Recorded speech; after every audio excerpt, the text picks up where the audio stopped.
Boa noite. Agora é sério. Salmo 73, versículos 23 a 25. Agora eu vou dar uma mensagem basicamente expositiva. Então, quando é uma mensagem textual, ou uma mensagem temática, aí vocês até podem fechar a Bíblia e ouvir o pastor. Mas uma mensagem expositiva vocês têm que acompanhar no texto. Tá? Então não pode fechar a Bíblia, tem que olhar o texto, tem que avaliar o texto. Tá? Então, Salmo 73, 23 a 25, já li uma vez, então os irmãos só acompanhem agora a mensagem. Vamos orar. Vem, bendito Deus, nesta noite, é prazer para nós, não somente cantar hinos de louvores a Ti, firmados na redenção, como também pregar a palavra Tua. É o nosso ministério, é o dever que foi incumbido a nós, e devemos levar Tua santa mensagem aos corações. Então eu quero pedir Tuas misericórdias agora em minha vida, para que da minha boca não saia nada que Te desagrade, que venha também confortar corações, que venha também chamar os corações ao arrependimento. Em nome de Cristo Jesus. Amém. Hoje à noite a minha mensagem é bem focada, mas a necessidade de despertamento. Grande despertamento em meio à apostasia. Eu me lembro de ter, sabe aqueles documentários que passam no Discovery? Estava passando sobre dois jovens, acho que americanos, uma moça e um rapaz. Eles estavam lá no Amazonas e eles foram passear na floresta. Agora, na floresta amazônica é o seguinte, tem lugar de passear, mas tem as trilhas que você deve seguir e você deve ficar nas trilhas, senão você se perde. E eles saíram um pouquinho para tirar fotos de algumas aves bonitas, assim, eles estavam impressionados. Quando tentaram voltar, perderam a trilha. O resumo é o seguinte, eles ficaram 4 dias na floresta, quase chegando a ponto de tirar a própria vida deles. Eles achavam que não viveriam mais. Até que eles viram no rio um moço de barco e eles pediram socorro. Estavam procurando ele, estava perto do local, eles não viram. Eu tenho trazido essa ilustração no começo aqui, irmãos, por quê? Porque nós estamos, igual na floresta amazônica, hoje, no meio de uma tremenda apostasia. Eu tenho que colocar palavras em uma linguagem que vocês entendam. O que é apostasia? Apostasia é afastamento da verdade. Nós estamos numa época assim. É uma febre tremenda de um afastamento da Bíblia. Não estou falando que o povo não tem Bíblia, eu estou falando que o povo se afastou da verdade bíblica. Eles normalmente usam a Bíblia para os seus fins, seus propósitos, tá? Superstição e essas coisas mais. Então, a mensagem aqui no Salmo 73, ela é incrivelmente oportuna. Tá? É igual um remédio que nós precisamos para dar para alguém que está passando mal. O Salmo 73 é assim. O Salmo não trata de apostasia, claro que não, mas trata de um crente que olhou para o mundo e começou a se perder. Pode acontecer? Pode. Tá ali o irmão Antônio, por exemplo, né? Ele está tão focado no mundo, e hoje está assim, queridos irmãos.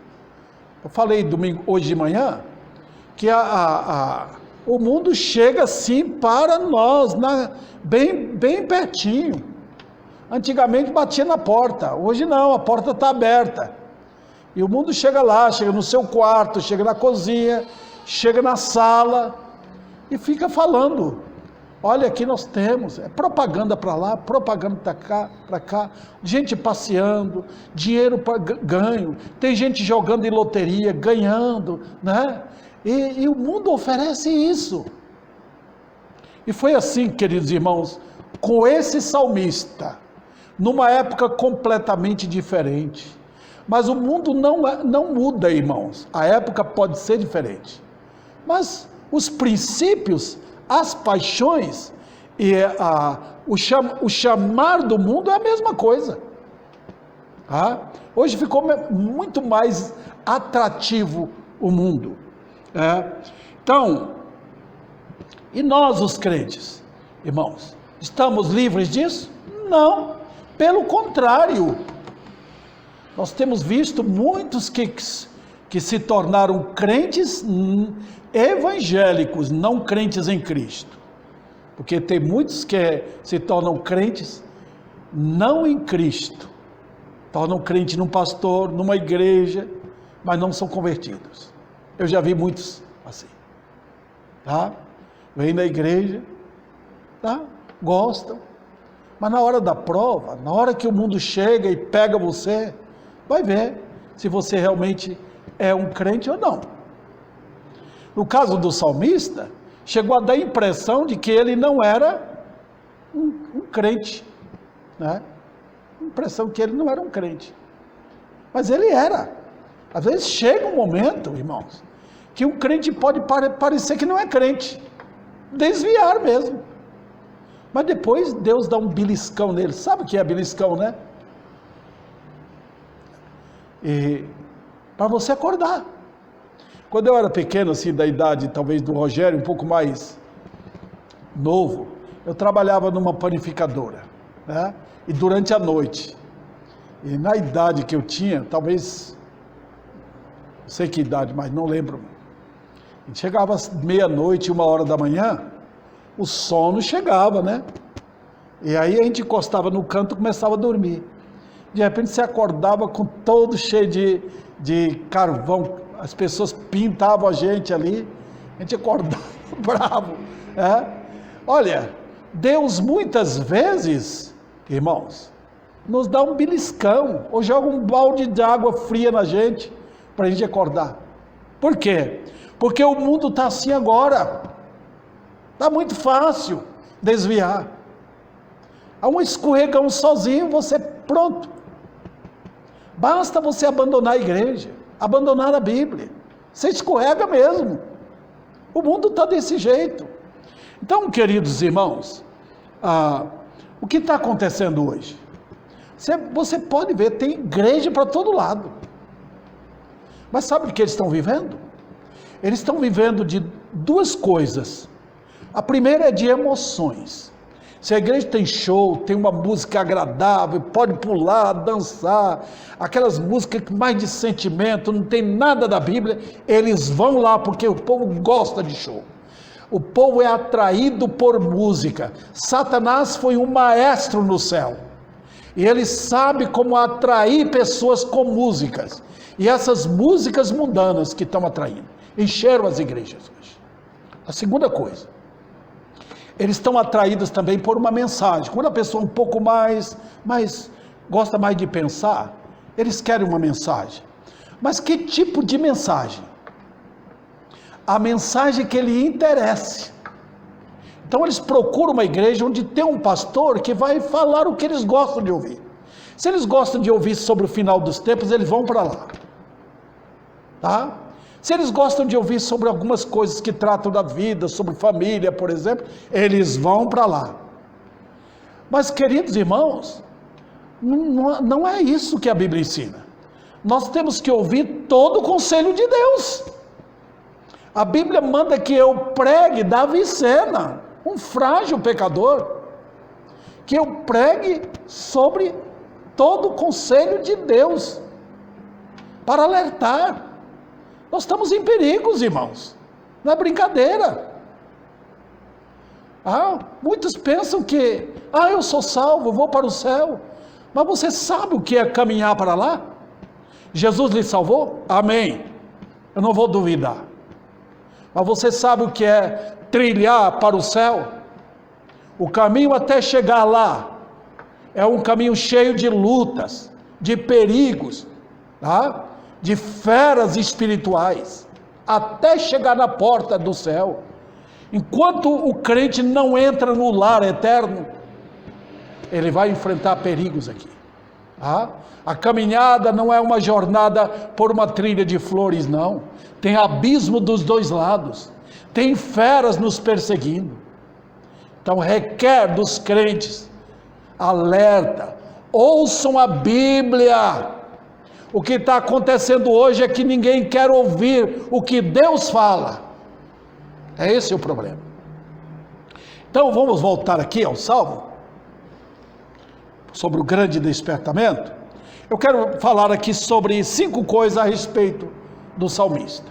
Isso é apenas introdução, tá bom? O primeiro aqui, nesse salmo, é que o salmista começou a desviar, sabendo da verdade. Dá uma olhada aqui eu pedi para os irmãos não tirar os olhos do texto, tá? Olha os versículos 1 a 3. Ele diz: verdadeiramente bom é Deus para com Israel, para com os limpos de coração. Quanto a mim, os meus pés quase que se desviaram, pouco faltou para que escorregasse os meus passos, pois eu tinha inveja dos nécios quando vi a prosperidade dos ímpios. Então nós estamos aqui curtindo algo, irmãos, que é interessante. Nós estamos lidando com um crente aqui, vocês perceberam? Ele está por dentro de quê? De algumas verdades espirituais. Presta atenção. Ele sabia que Deus era bom. Ele não era um crente bobo. Segundo lugar, queridos irmãos, ele quase que se desviou. Quase. Pouco faltou para escorregar os pés. Olha que perigo. Qual era o problema dele? Olha o versículo 3. Pois eu tinha inveja dos nécios, das pessoas lá fora. Olha que situação, queridos irmãos. Está vendo? Então você tem que focar o quê? Tem algum problema na minha vida? Eu tenho inveja dos ricos lá fora? Então eu posso ser pego naquilo.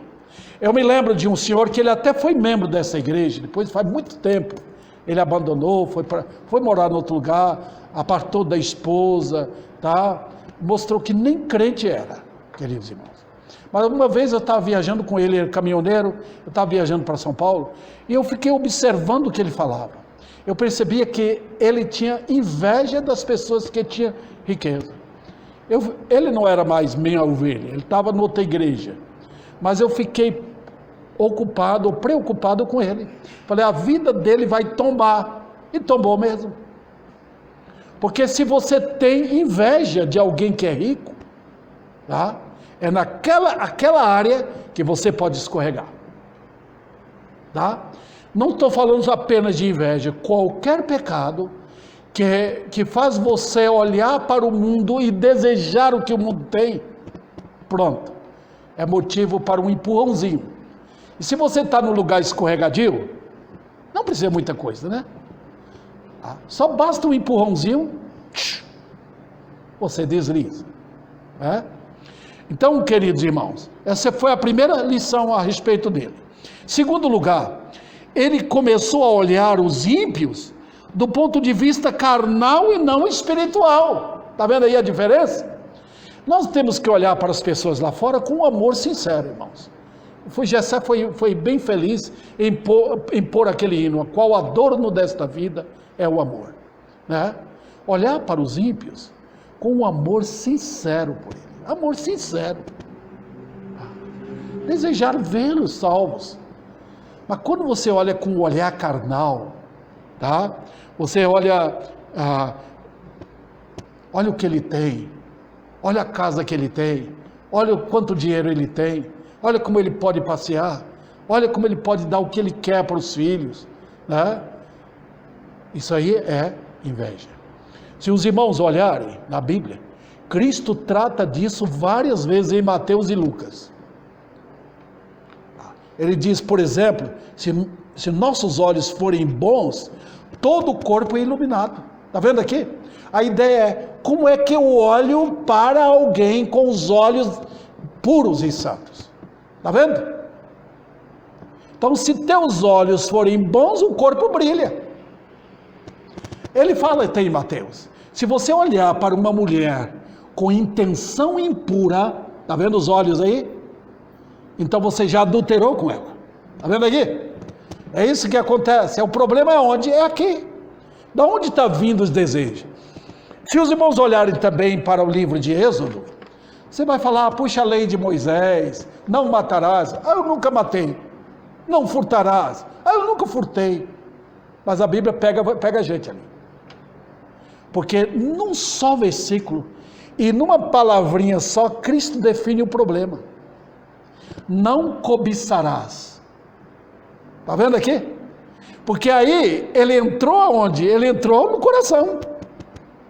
Então eu olho para fulano de tal, falo, aquele homem é crente, mas eu estou olhando para o lado de fora. Tá? Jesus olha para dentro. Ele não vê a casa, a fachada por fora.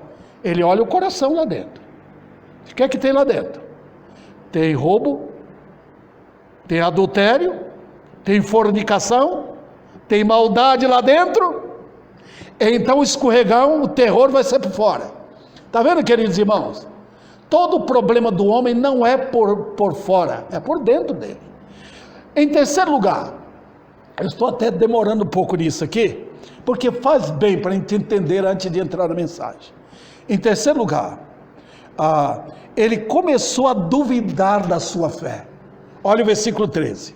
Veja, na verdade, que em vão eu tenho purificado meu coração, lavei as minhas mãos na inocência.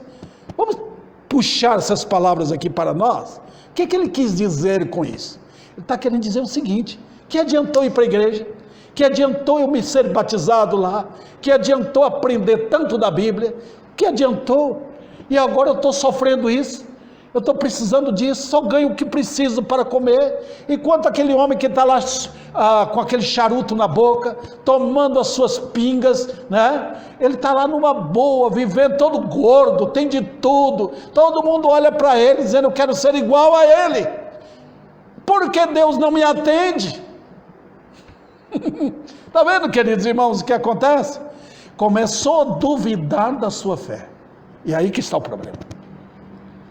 Os irmãos lembram de Pedro? Eu gosto dessas ilustrações bíblicas, né? Pedro falou, Senhor, eu vou estar contigo. Jesus vinha andando no mar, sobre as águas. Aí Pedro falou, vou andar contigo também. Jesus falou, venha. Ele pôs o pé na água, pôs o outro pé, sentiu firmeza, começou a andar.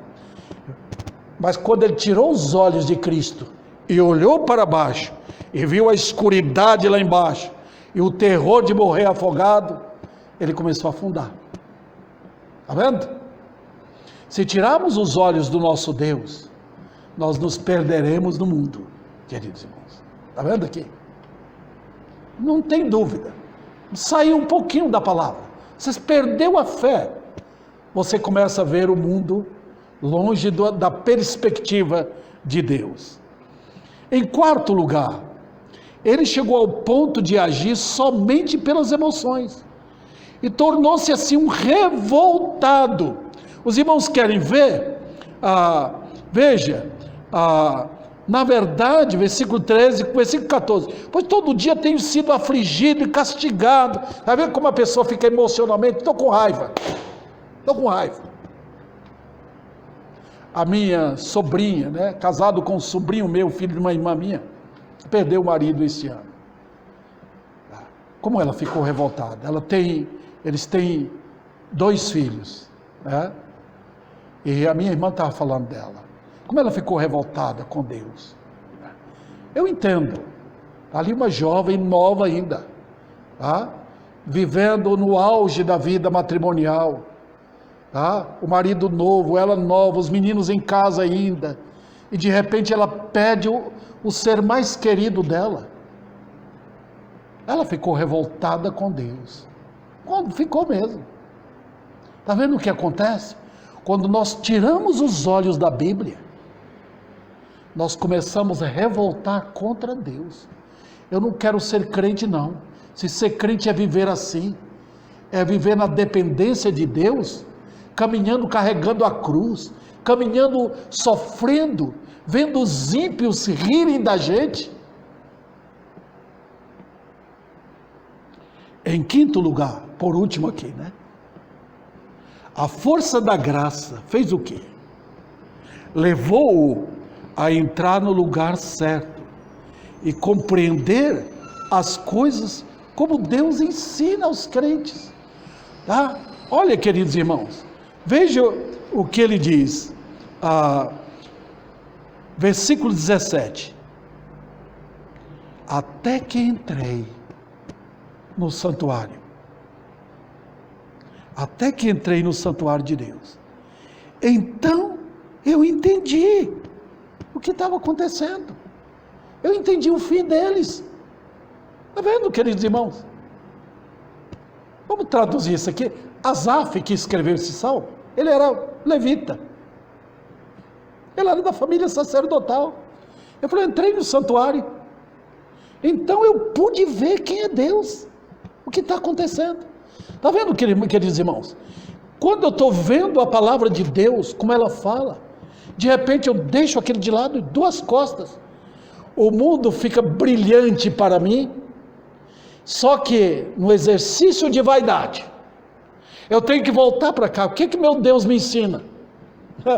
Queridos irmãos, eu não sei se vocês têm lido o livro de Jó, mas é maravilhoso aquele livro. Eu quero exortar os irmãos, considerem o livro de Jó, leiam, porque Jó dá uma lição tremenda em 3 homens, que não eram crentes, eram filósofos naquele tempo. Eles entendiam a vida do ponto de vista da idade, tá? O homem mais velho é o homem sábio, tá? Para eles era assim. Aí eles começaram a atacar Jó. Talvez eles também tinham até inveja do que Jó tinha.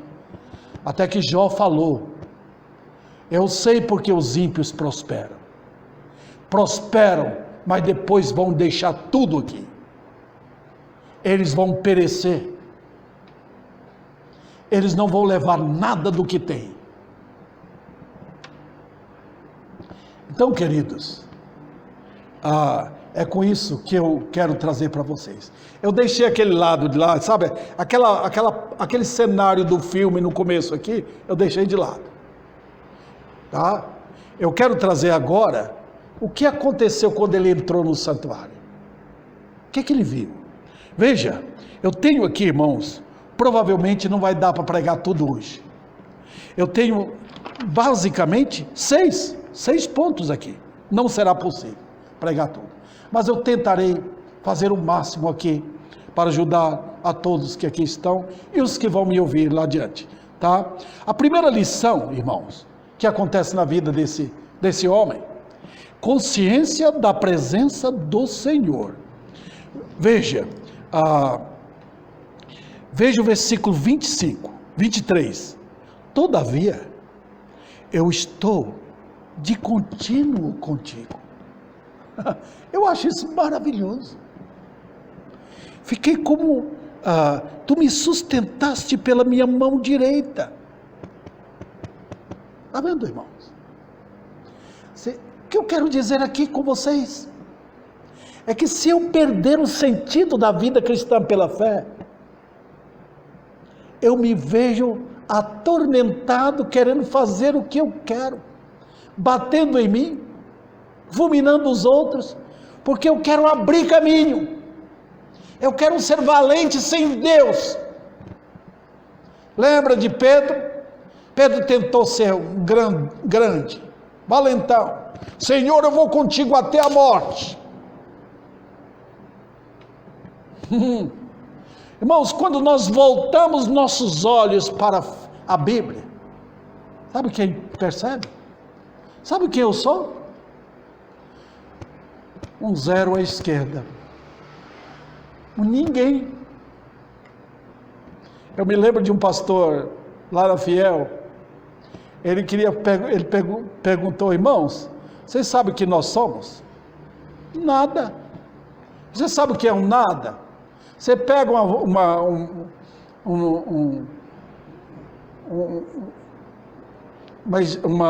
um giz, faz um zero ali. Ali é um zero, né? Depois você apaga aquilo. Você é exatamente o que apareceu. Nada. Queridos irmãos, quando nós damos as costas para o Senhor, nós achamos que somos tudo. Quando nós voltamos para Ele, nós percebemos que somos nada. Está vendo? O que é isso? Humilhação. Os irmãos percebem o que eu estou tentando pregar domingo após domingo aqui? O que eu faço pela internet? Eu estou tentando trazer os crentes de hoje a realidade bíblica. Põe os pés no chão. Eu sou nada perante o meu Deus.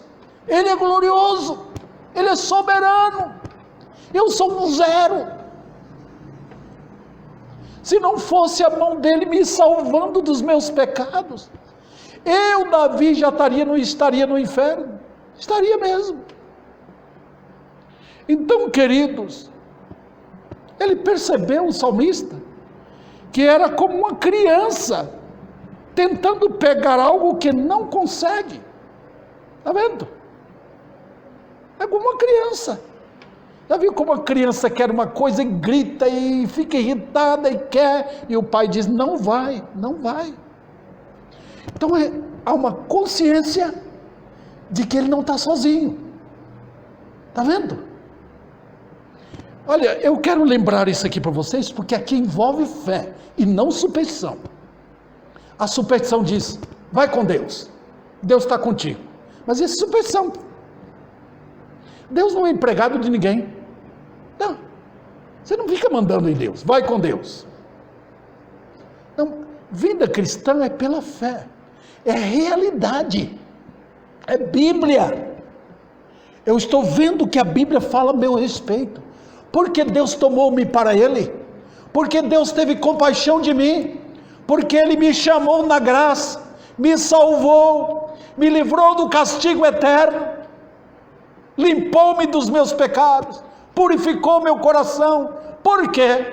Porque Ele me quis para Ele, me chamou em Cristo para eu ser dele. E Ele está me preparando aqui, Ele está me tratando como uma criancinha.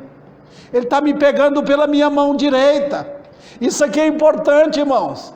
Ele segura a minha mão direita. A ideia aqui é que é a mão que eu uso para agir. Se você é canhoto como crente, então diríamos: Deus está pegando da sua mão canhota, porque o seu canhoto é a sua direita. Veja, queridos, ele percebeu a ignorância dele em não ver a realidade da presença de Deus. Está vendo? Então, quando o crente é teimoso, ele está indo na trilha, e de repente Deus usa uma coisa, puxa ele, está vendo? Dá um empurrão nele, faz doer, tá? Pega uma enfermidade, e ele não está vendo o que é Deus. Está vendo? Quando nós saímos da Bíblia, nós não temos a percepção de fé que devemos ter. Por isso a gente pensa que tudo está acontecendo por acaso. Então a gente vai, de repente Deus dá um puxão. A gente vai, Deus puxa. Por quê? Olha o que ele diz no versículo 23. Todavia, eu estou de contínuo contigo. Eu pensava que eu estava sozinho, mas não, tem um Deus que atua por mim, está bem presente. Lembra que ele fala sempre, queridos irmãos: estou contigo, Ele falou isso para os discípulos antes de subir. Estou convosco todos os dias. Ele diz lá em Hebreus: eu não te deixarei, eu não te desampararei. Olha aí, queridos irmãos, que coisa fantástica. O nosso Deus é Deus. Quantos milhões de crentes tem no mundo? Milhões, queridos irmãos. E Ele está com cada um. Não desampara nenhum. Eu saí de casa agora, vim para a igreja. Deixei minha esposa lá. Tá? Deixei com tristeza, porque eu queria ficar com ela. Mas eu tenho compromisso com a igreja. Está vendo? Eu estou 3 quilômetros longe dela.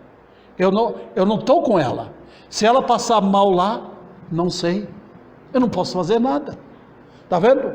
O crente, entretanto, tem o seu Deus.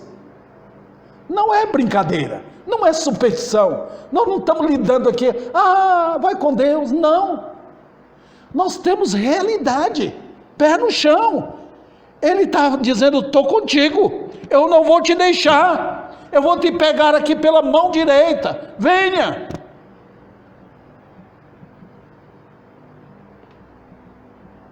Que amor glorioso desse Deus. Que amor.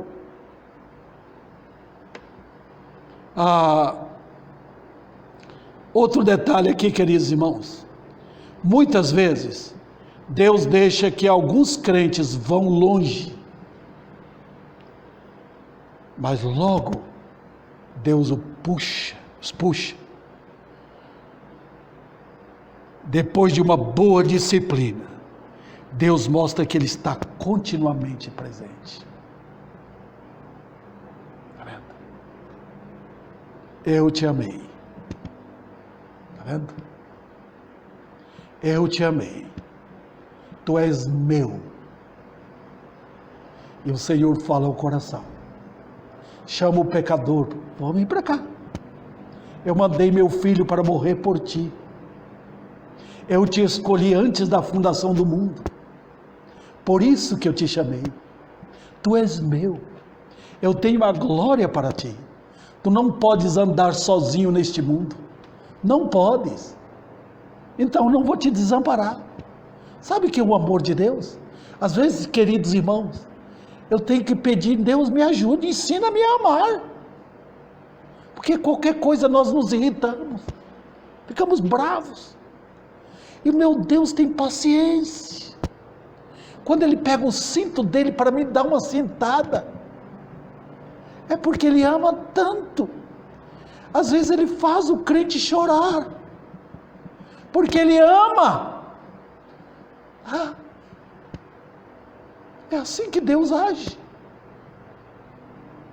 Todavia, estou continuamente com Ele.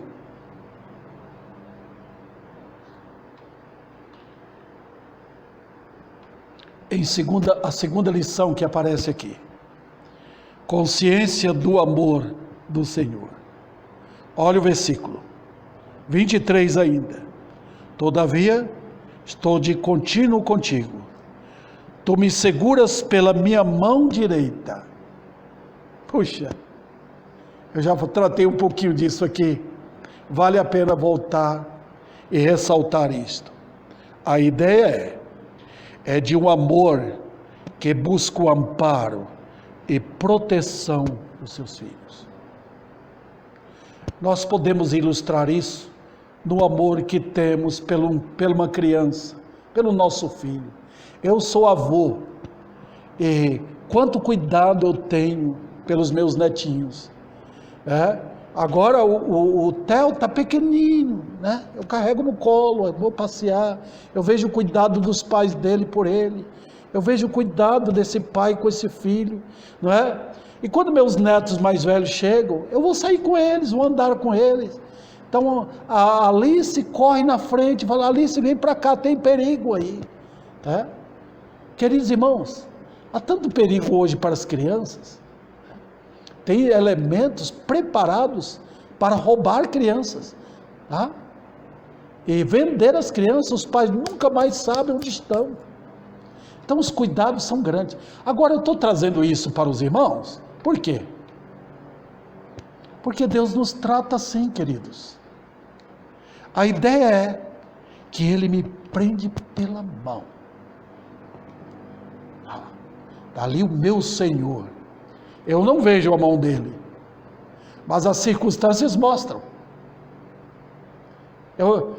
Um filho vê a presença do pai e fica contente. Já viu quando uma criança está brincando dentro de casa? Ela está brincando tranquilo, porque ela percebe. Incrível, ela pode não estar olhando para o pai, mas ela sabe.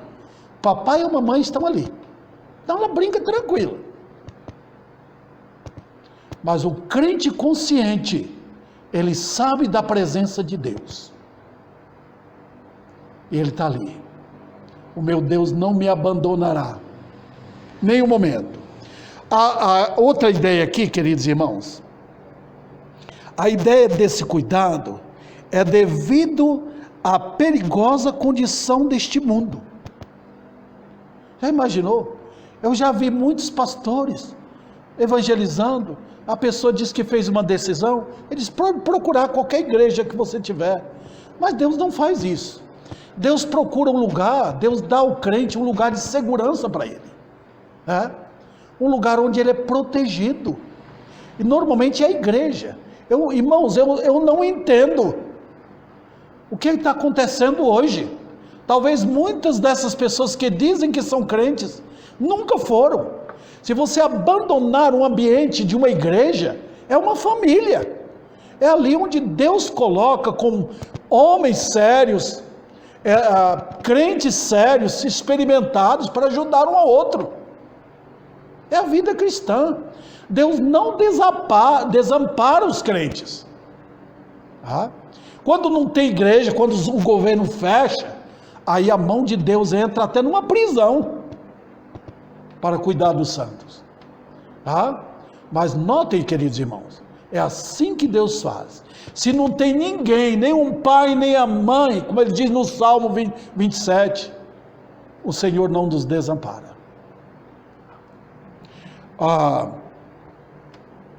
Outro detalhe aqui, é que Deus nunca dará para nós aquilo que vai ser perigoso para nós. Você nunca coloca uma faca afiada na mão de uma criança, nem um canivete, muito menos um canivete,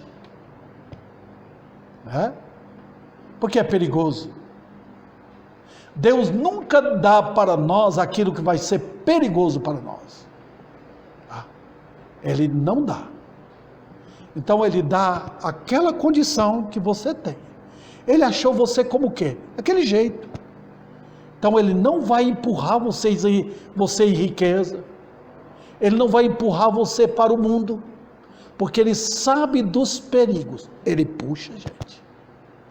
Que sabedoria desse Deus. A terceira lição que aparece aqui é a seguinte: consciência da liderança fiel do Senhor. Olha o versículo que vem em seguida. Versículo 24. Guiar-me-ás com o teu conselho. Eu estou preparando a mensagem nesse versículo aqui, mas eu adianto algumas coisas daquela mensagem. Esse versículo mostra o crente, com o versículo 23, em 3 fases. A fase dele como criança, a fase dele como adulto, e a fase dele quando ele chegar a receber o prêmio lá em cima. Veja, o versículo 23, como criança, versículo 24, como adulto, e depois a formatura no céu. Me receberás na glória. Então, como é que ele faz isto, irmãos? Como é que ele lidera fielmente a minha vida? Ele tem interesse em mim? Claro! Quando você compra alguma coisa, é porque aquilo lhe interessa. Se você compra uma bicicleta, porque lhe interessa. Se uma senhora compra uma máquina de costura, porque lhe interessa. Quando Deus me comprou com o sangue do Filho, Ele comprou porque Ele tem interesse em mim. Ele me quer para Ele. Então, cada detalhe na minha vida é importante para Deus. Ele está ali lidando. Eu sou pobre, Ele vai me guiar na pobreza. Se eu for rico, Ele vai me guiar na riqueza. Tá? Ele não quer que eu me embarace com as coisas. Então, o que Ele faz em guiar com o conselho? A ideia aqui é que Ele vai sempre ao lado, aconselhando a vida. Como Deus faz isso, irmãos? Eu não sei, eu não estou ouvindo. Não. Mas Deus tem algumas maneiras que Ele usa para conselho. Ele coloca coisas no mundo que Ele utiliza para aconselhar. Por exemplo, uma família. Um pai, uma mãe. Está acabando isso hoje, irmãos. Está sumindo do mapa a família. Tá? As crianças estão desamparadas. Deus criou a família para proteção. Normalmente com os crentes, Deus trabalha assim. Um pai que ensina, uma mamãe que orienta, tá? Proteção, mesmo que as pessoas não sejam crentes. Mas nota um lar, como um pai e uma mãe fecha a casa, protege, dá comida, tudo isso é provisão de Deus. Outra coisa, Deus usa as circunstâncias da vida, tem a polícia para guardar, tá? Isso é meios que Deus utiliza. Prender um ladrão, tá? Tirar um assassino de cena, tá? Para que? É proteção. Deus está mostrando sabedoria. Ele está mostrando onde chega também ladrões, perigosos, más companhias. Ele fala isso em Provérbios. São conselhos de Deus. Mas os conselhos mais eficientes, eu diria a excelência do conselho de Deus, é quando eu sou guiado na Bíblia. Tá? Na Bíblia. Falei para os irmãos, tem mestre de escola, você vai para a escola, você vai aprender aquelas matérias, até chegar na faculdade, né? São meios que Deus utiliza para nos ensinar, precisamos disso. Mas o conselho de Deus, o autêntico conselho, que leva-nos à maturidade, é a palavra de Deus. Está vendo aqui? Então, quão importante é o livro de Deus? Ele vai aconselhar a gente. E você vai entender. Eu já passei, irmãos, eu posso contar por experiência. Quantos homens de Deus me aconselharam? Quantos? Ouvi conselhos deles. Foram conselhos maravilhosos, que até hoje eu posso lembrar desses conselhos. Dentro da igreja, uma pregação serve como conselho. Um estudo bíblico na escola dominical serve como conselho. Aquele versículo que você decorou vai servir como conselho. Está vendo como Deus utiliza essas coisas? Ele pega o que ele tem, o que você tem no coração da palavra, para lhe orientar. É conselho de Deus. Mas Ele faz da maneira dele. Ele faz com um amor disciplinador. Deus é assim, Ele nos disciplina. Eu não estou dizendo que Ele bate na gente, eu estou dizendo que Ele disciplina. A disciplina de Deus, Ele usa de várias maneiras. Ele nos açoita com problemas, tá? Ele deixa. Quando eu cavo alguma coisa, Deus diz, tá bom, você vai aprender. Ele nos envolve em complexidade na vida, tá? Ele nos deixa passar por dificuldades, enfermidades. Ele está nos disciplinando. Às vezes aquela coisa que eu tenho, que eu sou muito apegado com aquilo, Ele tira. Ele pode tirar um filho, pode. Ele pode tirar o mais querido meu. Ele não quer que ninguém nem nada aqui ocupe o lugar dele na minha vida. Nada. É a glória dele. Ele comprou-me para Ele. Está vendo aqui, irmãos, a diferença? Então, queridos, Ele vai disciplinar. Às vezes a disciplina vem com dores também. Às vezes Deus nos açoita, utilizando outras coisas. E às vezes, Deus nos tira da terra com disciplina feroz, com a morte. Ele faz isso, irmãos, com constante orientação no íntimo. Tá? Por isso que o Espírito de Deus geme lá dentro, por ver a angústia que Ele passa lá dentro, carregando as nossas fraquezas. Então, você sabe, mesmo que ninguém está compreendendo você, você sabe, porque Deus está lhe orientando. Ele faz por amor. Então, Ele conhece o caminho pelo qual nós estamos a passar. Também Ele faz isto, a fim de nos ensinar maturidade. Ele quer que nós sejamos homens e mulheres maduros na fé. Deve chegar em nossa vida aquele ponto em que eu tenho experiência. Paulo fala sobre isso em 2 Timóteo. Ele diz: passei por aflições, passei por angústia de ver a morte, passei por tribulação para consolar. Está vendo aqui? Então, quando nós passamos por tempos difíceis, é porque Deus quer que nós sejamos capazes de ajudar os outros. Está vendo, irmãos? Está luta, está sofrimento, tem choro na vida? Tem. Deus está nos ensinando como passar por isso para ajudar os outros. Os irmãos sabem. Uma faca que não é afiada não serve para corte. Então Deus afia a nossa vida. Está vendo, queridos irmãos?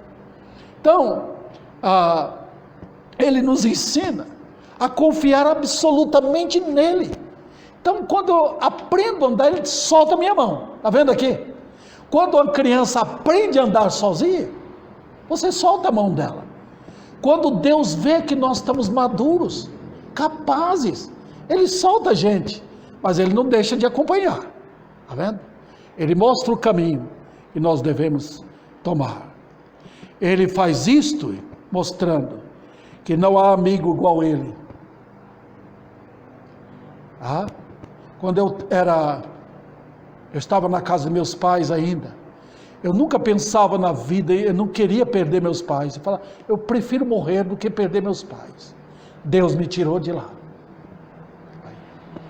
Meus pais morreram. Ele quer que nós aprendamos que não há amigo igual a Ele. Na vida, eu vou ficar sozinho. Eu vou ficar sozinho aos poucos. Um dia perco o cônjuge, ou ela me perde, está vendo? Um dia os filhos vão embora. Eu estou caminhando para ficar sozinho. Perante a morte. O final da vida é esse. Eu estou caminhando para o matadouro. Mas quem vai comigo? Se a pessoa não é crente, ela está sozinha. A angústia virá, o terror virá. Ela não tem ninguém por ela. Os médicos dizem, não tem mais jeito. Os amigos ficam de longe chorando, sozinho. Mas quando a pessoa é guiada em maturidade, ela percebe, o Senhor está comigo. Foi assim com os crentes que enfrentaram a morte. Eles chegaram perto da morte e olharam, o meu Senhor está comigo. Alguns cantavam na hora da morte, alguns viram uma irmã lá na Bahia, ela viu a cidade de Jerusalém onde ela ia morar, a Nova Jerusalém. Foi impressionante. Ela contou para todo mundo que ela viu. No outro dia ela faleceu. O Senhor preparou-a para a chegada lá. Está vendo? Eu me lembro de crentes que na hora da morte assentaram para cantar aquele hino: eu avisto uma terra feliz, onde irei para sempre morar. Gozo da consolação de Deus. Que maravilha! Quantas pessoas estão partindo deste mundo sem salvação, morrendo sem Cristo, sozinhos, indo para o abismo eterno. Cristo veio para buscar e salvar. Ele veio para salvar perdidos. Ele veio tirá-los da condição eterna de condenados. Quando o pecador se arrepende, quando o pecador vai a Ele, Ele purifica de todo o pecado. Sabe o que tem que fazer? Humilhar. É humildade. Reconhecer que você é nada. Nada. E pedir a Jesus, dentro do seu coração: Jesus, o Senhor veio para me salvar? Veio. Olha que coisa, Ele está perto. Ele diz: eu vim para dar salvação ao perdido. Não é maravilhoso? Então é o pecador se convertendo a Cristo. Ele é salvo naquele momento. Naquele momento que ele crê. Crê no Senhor Jesus e será salvo. Sempre foi assim. Não tem salvação para depois. Crê e espera um pouquinho. Não. Na hora que o pecador arrependido crê, é salvo ali. Foi assim com o carcereiro na prisão em Filipos. Foi assim com o ladrão na cruz. Hoje mesmo tu estarás comigo no paraíso. Maravilha. Vamos encerrar agora com a palavra de oração. Senhor, eu sei quanto poderosa é a tua palavra. Eu sei que ela faz o trabalho que ela é capaz de fazer, de trazer corações arrependidos para Jesus Cristo. Então, Senhor, tu vieste salvar perdidos, tu vieste edificar a tua igreja, que esta mensagem possa ser a construtora de crentes, vivendo por ti e para ti. Eu te agradeço, em nome do Senhor. Amém.